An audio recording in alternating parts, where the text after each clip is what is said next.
Hello, I'm Sivs Lagovardos, and I'll be presenting our paper on the precise static modeling of Ethereum memory, co-authored with Neville Grech, Ilias Satiris, and Yannis Maradakis. Ethereum is a programmable blockchain, meaning that its accounts, in addition to being able to hold balance, can also be programs, often called smart contracts, that run on the low-level bytecode of the Ethereum virtual machine. There are programming languages that have been specifically designed to develop these smart contracts, and because each transaction needs to be executed by all the nodes of the Ethereum blockchain, the transaction sender pays a fee out of their own balance, which is measured in gas and is roughly proportional to the complexity of the computation this transaction requires.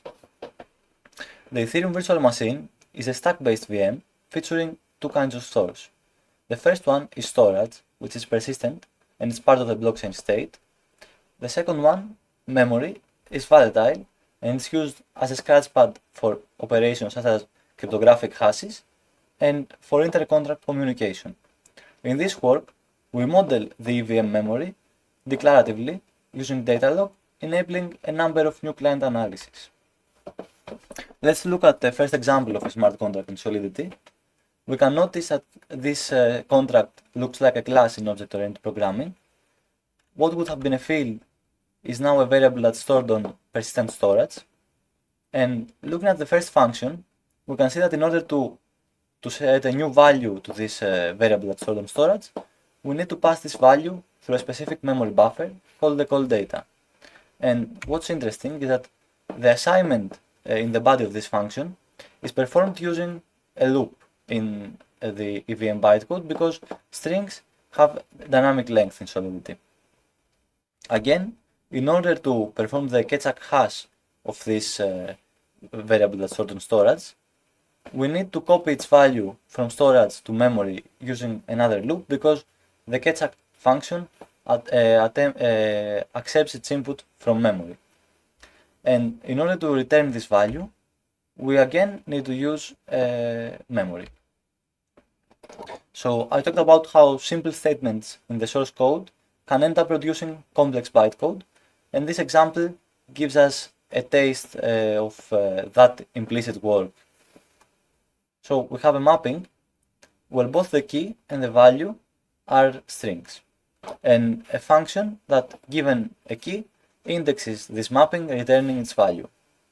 So a non-simplified decompilation for this function looks like this. As we can see, the code produced for this single statement is rather complex with a few loops, and it also handles memory at many places.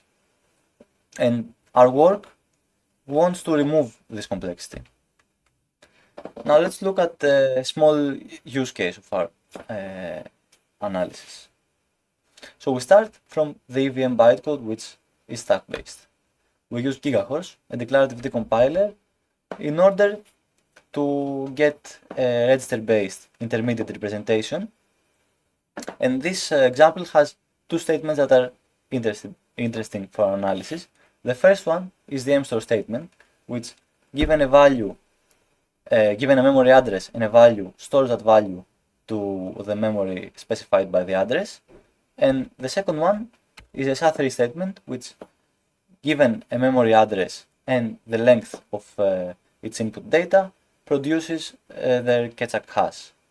And as you can see, this is still rather low level, and we do not want our client analysis to have to deal with this low level usage of memory, but instead only handle the high level arguments of the statements that consume memory. So this is what an example would look. This example would look like after our memory modeling is complete. Expanding the memory used during a transaction increases its gas cost. So for this reason, the Solidity compiler attempts to reuse memory whenever possible. It follows a bump pointer strategy with the free memory pointer, which is stored in memory at constant index 64, pointing to a memory address that can be either used temporarily or be used to allocate additional space if needed.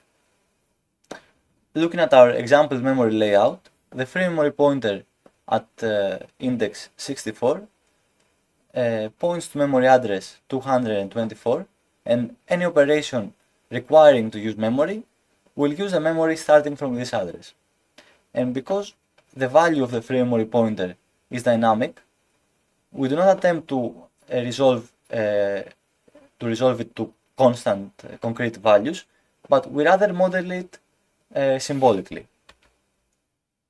So the main takeaway of this talk is that our work abstracts the memory-related EVM input away, recovering source-level concepts. And in order to do that, we use both constant and symbolic indexes, with these symbolic memory addresses being based on the free memory pointer we saw earlier.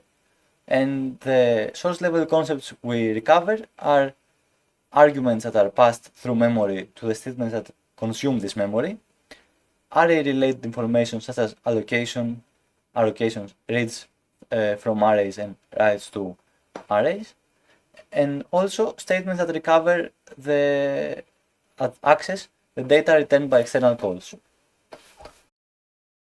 I'll be showing a subset of the analysis as it is presented in the paper, which in turn is a subset of the implemented analysis. Our analysis is expressed as a set of declarative rules using Datadog. There is some statement-related information we take as input that includes arithmetic operations and memory-related ones, like the mstore statement we saw earlier, or the mload statement, which, given a memory address, loads its contents.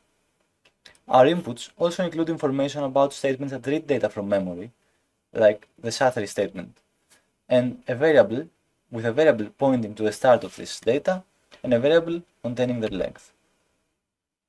These are some analysis modules that are interfacing with our memory modeling analysis. What's interesting is that some of these modules, such as the constant folding and constant propagation module, the results of which are populating relation variable value, and the flow analysis module, have mutually recursive relation with our analysis.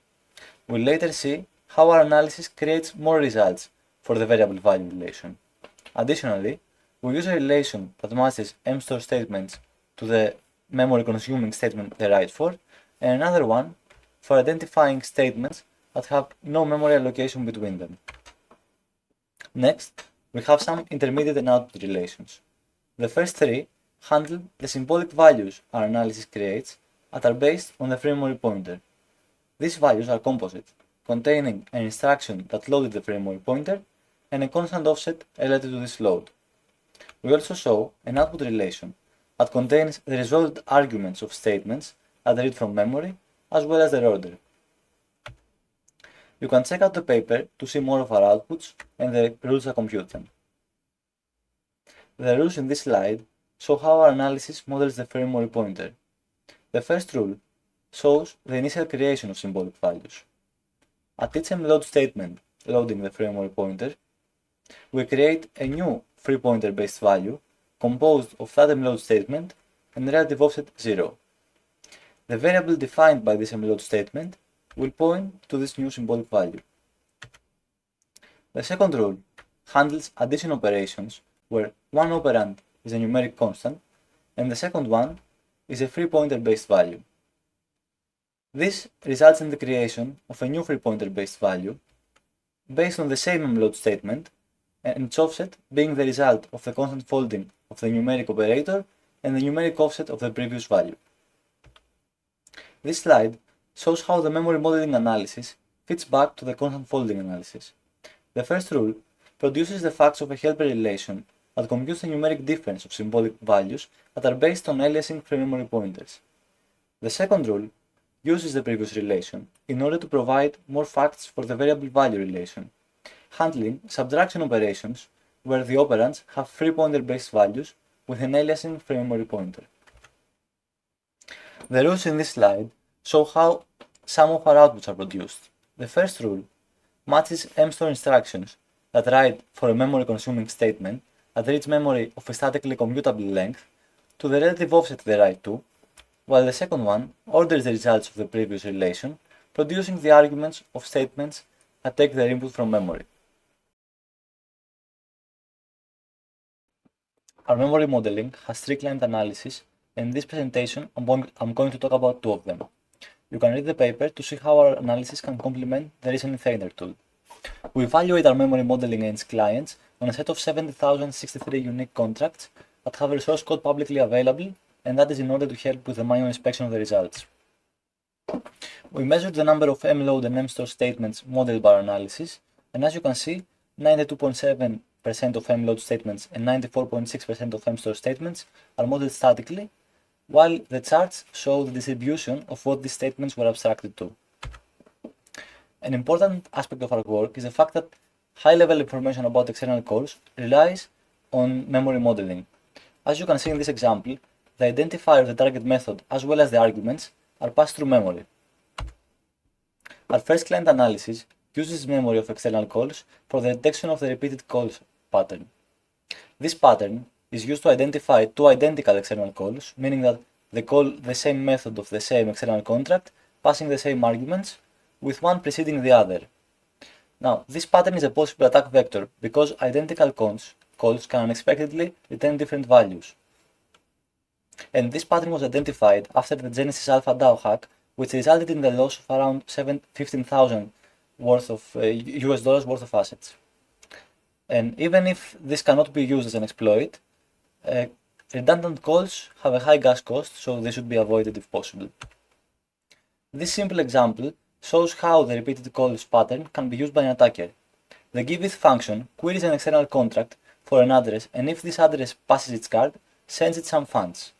This may look safe, but because the getBeneficiary function is called twice, it can be exploited by an attacker returning two different values, one passing the guard and the second sending it to an address they control. We evaluate the results of the repeated calls analysis against the popular Securify tool. For each tool, we manually inspected the warnings for 45 contracts with at least one reported warning per contract. A report is considered a true positive if the reported calls are repeated, and not if this can be exploited. As you can see, our analysis has a precision of almost 86%, while Securify's has a precision of 16.1%. And this shows the importance of precise memory modeling and the effect it has in its client analysis. Our next client analysis is an analysis for the gas consumption of fallback functions. Fallback functions are typically used to accept ETH and are usually called with a very limited amount of gas, specifically with 2,300 units of gas. This analysis was created during the consideration of Ethereum Improvement Proposal 1884, which was part of the Istanbul hard fork. This proposal regarding the repricing of resource-intensive operations in order to improve the stability of the network, protecting it against spamming attacks. However, this change could make fallback functions that used to be able to be called with low gas fail under the new gas prices. The example is a fallback function of the popular Kyber network liquidity protocol.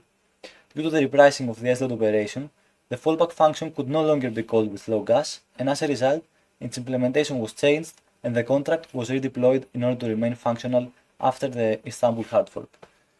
Our analysis statically identified contracts that had fallback functions that used to be able to be called with low gas under the new gas costs, but not under the new ones. This gas consumption analysis makes use of our memory modeling because events that are often emitted in these fallback functions pass their data through memory, and the gas cost of event emissions depends on the length of this data. Our static analysis issued 1,468 warnings for deployed contracts in the Ethereum mainnet. In order to evaluate these results, we implemented a dynamic analysis tool which found contracts which have had their fallback function called previously and attempted to rerun the same transactions with the updated gas costs. Out of the contracts we flagged, this tool found 292 contracts and confirmed that 272 of these failed with the new gas costs, while 20 could still be called successfully.